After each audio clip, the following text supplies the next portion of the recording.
And then we can talk about the Jose Rizal Model Student of the Philippines. There's so much about that I can, so much about it that I can actually share with the rest, and especially for the youth of today who are curious what the JRMSP is all about. I would love to talk about that. And I really would like to mention these alumni of the National Rizal Youth Leadership Institute who are worth interviewing and, joining in any of the show, especially your show, Sir Alwin. Going to mention them because I know that they had training at the National Rizal Youth Leadership Institute.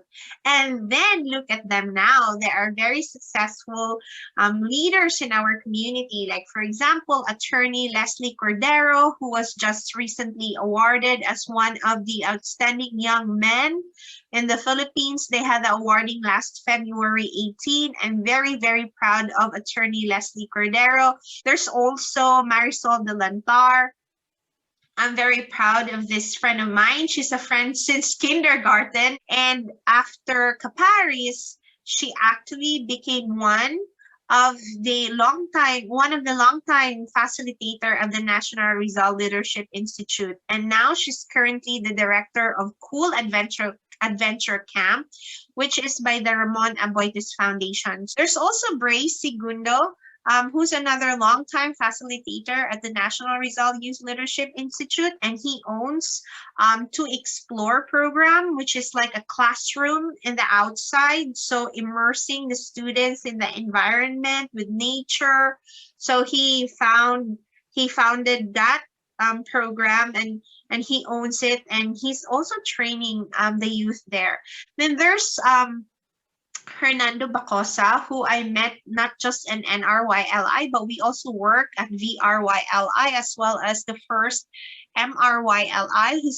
He studied as a scientist here in the United States, and he's now a self-declared farmer in Palawan, and I'm very proud of him because we need scientists from our own. I do recommend that we listen also to Anne-Marie Empanado, my former student who is now the super host of the ARYLI. There's also Ramon Sanchez, our graphic artist in ARYLI, and Grace Luna, who writes, the criteria, the description of the Young Rizal Emulator Award as well as the Rizal Award.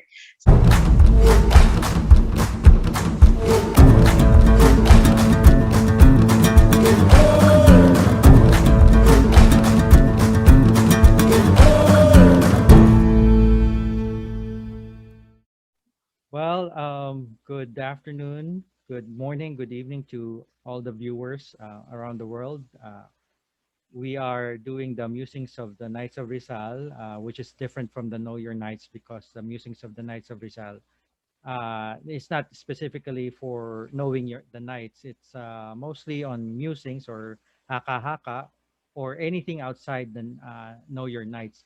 So this time around, for March, we have a special, the CAPRIS or ARYLI alumni special. So the whole month of March, we will feature alumni of the ARYLI or even the CAPRIS, which is, as you know, a auxiliary organization of the Knights of Rizal.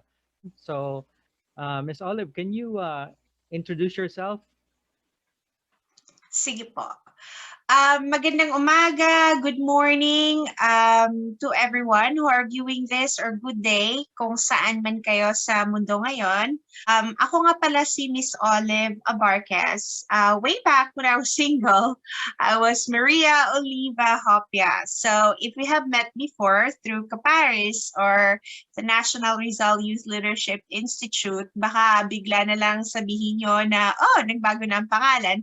But that's because I got married. And right now, I'm married. I have 2 children, and I'm teaching in New York City public school system. So back then in the Philippines, I was teaching at Cebu Normal University as well as a Center for International Education. And those were the years when I was with the Institute and also with CAPRIS. So thank you for that brief introduction, and thank you for what you do, teaching our kids in the public school system in New York City.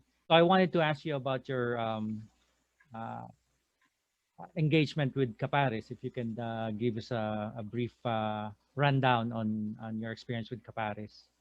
Definitely.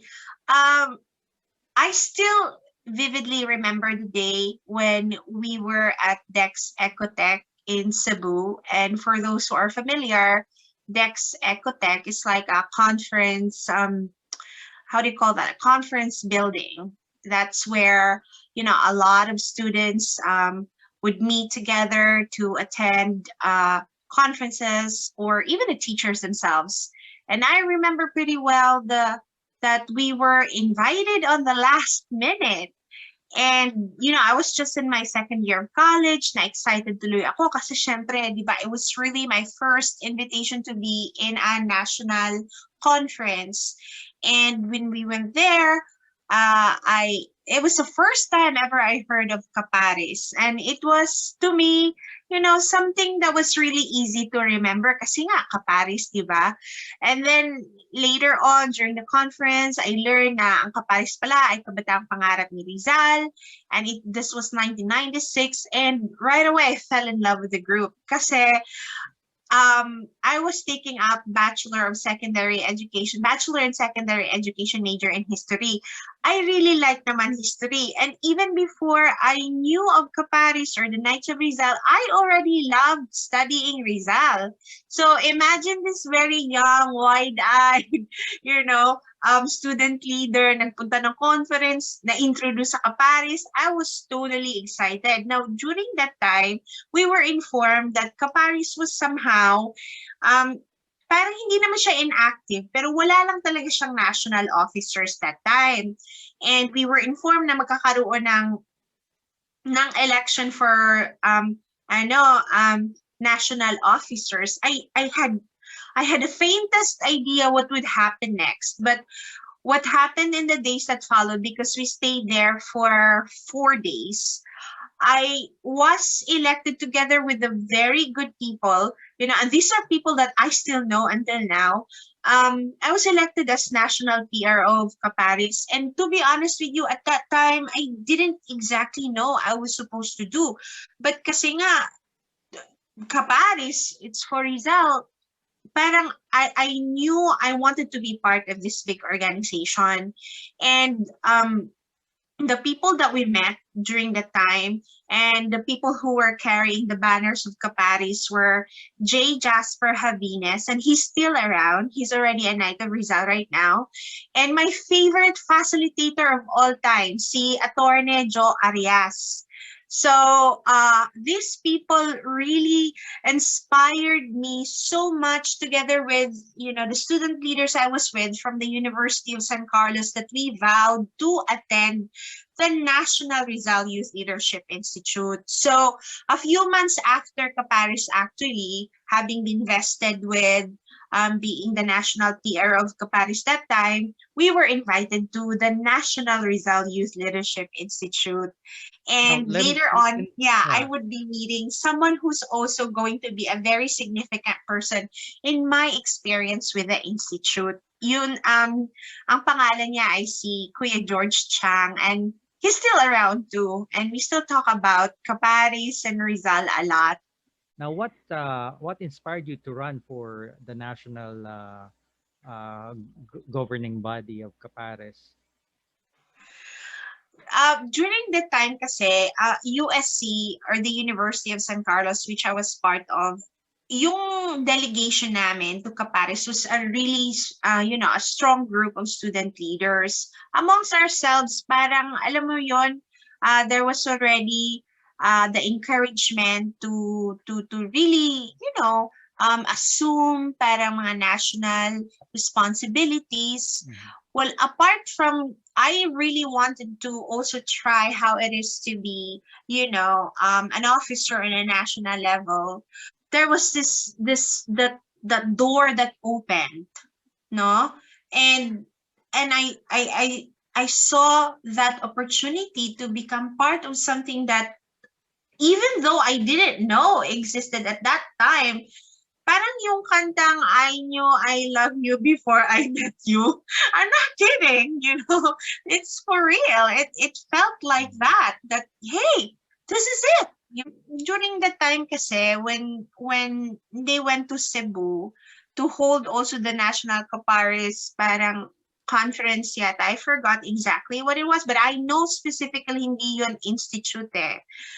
It was really just CAPRIS. That time kasi, I know the goal of the ones who were handling it, like J. Jasper Javines, Attorney Joe Arias, and Kuya George. Their goal was really to make it nationwide kasi sila mismo napansin nila before bringing it there or maybe during their time, hindi masyadong active yung nasa Visayas tsaka Mindanao. So it was, I know, I got that right. I know they really convinced the Knights of Rizal na it's time to really, put CAPRIS as a national organization that is represented by the different, um, island regions in the Philippines. Now, let me ask you, you were in CAPRIS from 96 to 99. That's 3 years. What in that 3 years, from your start to the end of that 3 years in CAPRIS, how did CAPRIS change during those years, at least in your view? What I have seen during my time from 1996 to 1999 is that there was really an effort from the organization itself, CAPRIS, and I was already part of that one, to really create activities through the student councils. So what we did was communicate with those student leaders who attended that conference, and we form ourselves a committee na we communicate, o kumusta na yung project, next project. And I thought that was very effective, that there was really a national CAPRIS conference and there was an election of officers and those student leaders were there. Kita kami lahat ulit sa National Rizal Institute. And it repeated the next year and the next school year. And so to me, I have seen a CAPRIS that was really thriving, that was functioning on a national and local level, lalo na doon sa mga student governments. That's how we, made that projects possible. Right now, it's so hard to get delegations to the National Rizal Youth Leadership Institute. Getting everyone, especially in the Visayas and Mindanao, represented. To me, at that age, teenagers, kailangan talaga ng interaction. They really need to meet somewhere else where, there's a bit more of a challenge and a little bit of healthy competition and a lot of teamwork for the youth to really create better and more projects for the youth also. So my first National Rizal Youth Leadership Institute was in 1996. So right after we had the CAPRIS. CAPRIS took place kasi in October. So we were also excited kasi nga na-elect na yung officers, nagkaroon na kami ng network of friends, ng student leaders, and we all said, hey guys, let's bring more to the National Rizal Youth Leadership Institute. And when we finally met each other again in Baguio on December, it was something parang, and it was so easy to transition to, hey, we already did the CAPRIS, national conference. Now we are in this bigger program, which is the institute itself. And as a first-timer in the National Rizal Leadership Institute, sobrang na-overwhelmed talaga ako. It was the first time I saw so many student leaders na very good, very articulate, academically, doing really well. And these are student leaders that are very easy to talk to kasi nga they understand you. Kasi kung ano yung ginagawa namin in our student government, yun din ang ginagawa nila, or somehow, similar yung ginagawa nila with their own student government. Kasi ang nangyari, so we all met, we said hi, hello, CAPRIS officers, and we were presented, that's all. But we still stayed with our commission. So, ang commission ko was led by no other than my favorite person sa Rizal, si Attorney Joe Arias. I don't know, I was just really in this, series of luck that I was really riding on. Kasi I really like Jo Arias already when I met her in Caparis National Conference sa Cebu. Then when we arrived in Baguio, siya pa rin yung naging facilitator ko. So I was at home na kahit overwhelmed ako, I was still so focused during the commission, gathering, na napansin ko, we had actually delegates from Japan that time. And I was so impressed because these are youth from Japan invited by the Knights of Rizal through also the Knights of Rizal who are in Japan, and they shared how much they admire Jose Rizal.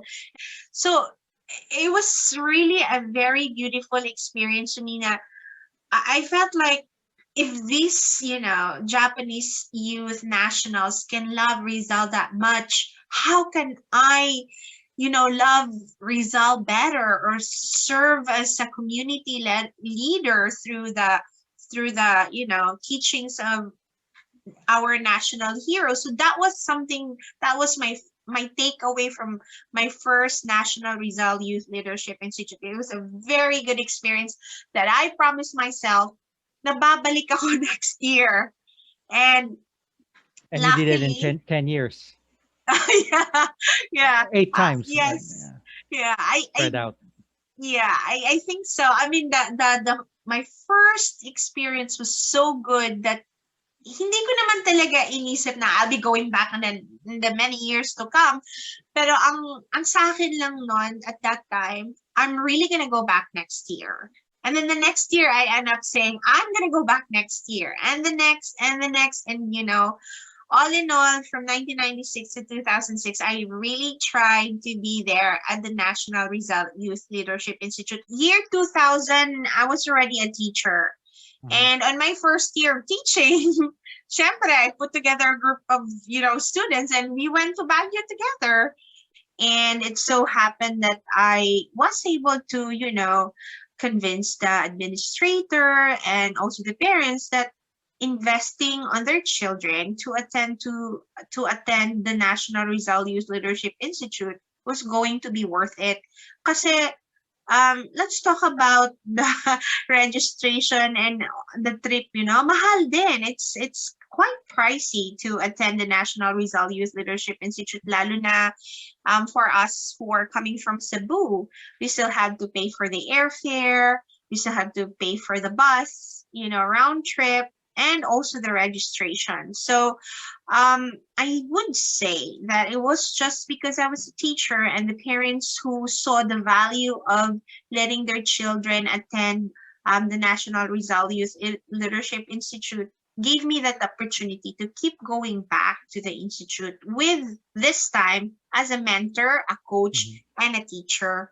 This picture shows what I do at the National Rizal Leadership Institute. I want you all to know it took a long time for me to become a facilitator kasi to me, to become a facilitator is really such a very honorable, respectable, and a big responsibility. So while I was still a student, I don't remember becoming a facilitator at all. I don't think I was able to challenge myself. I don't know what I was scared of kasi nga, diba, I was with CAPRIS already and I was a student leader, but I just could not bring myself to become a facilitator. Parang feeling ko doon, I needed more experience to really become one. So in that picture that I'm showing right now, I was already teaching at Cebu Normal University as a college instructor. So I guess I developed the guts to do it. And I remember very well this batch kasi from this batch, I knew someone applied for the Jose Rizal Model Student of the Philippines. And that student leader that time was consulting with me. And he did make it as one of the finalists. So um I this picture also reminds me that every time I have my commission with me, I talk about my personal experience and how, that brought me to the Jose Rizal Model Student of the Philippines experience also. What are you looking for in a model and Riley participant during your Uh-huh. commission and So acting as a so facilitator? Mm-hmm. So becoming a facilitator at the NRYLI is also a very unique experience in itself because you are with a group of students who are already very motivated, who have very strong opinions, and they are student leaders. Like you don't really need to motivate them some more kasi mismo na sila. They are there in the institute, not some of them are there to prove how good they are. Some of them are there to share what they have done and are willing to, do the networking. And so it's not it's not hard for a commissioner, facilitator, to right away spot someone who has very strong potentials. Kasi sila naman lahat eh. They're already good student leaders. But surprise, surprise, ito naman talaga nangyayari all the time. Amongst the very good ones, meron talagang mag-stand out who's really excellent.